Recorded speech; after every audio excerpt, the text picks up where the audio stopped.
بسم الله الرحمن الرحيم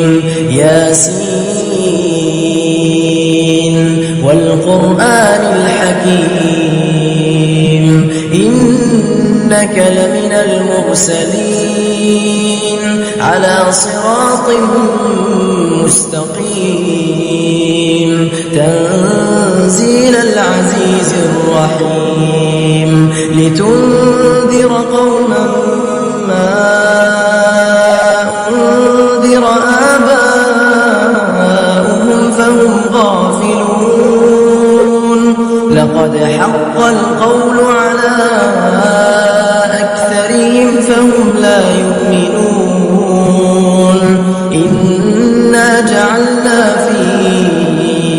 أعناقهم أغلالا فهي إلى الأذقان فهم مقمحون وجعلنا من بين أيديهم سدا ومن خلفهم سدا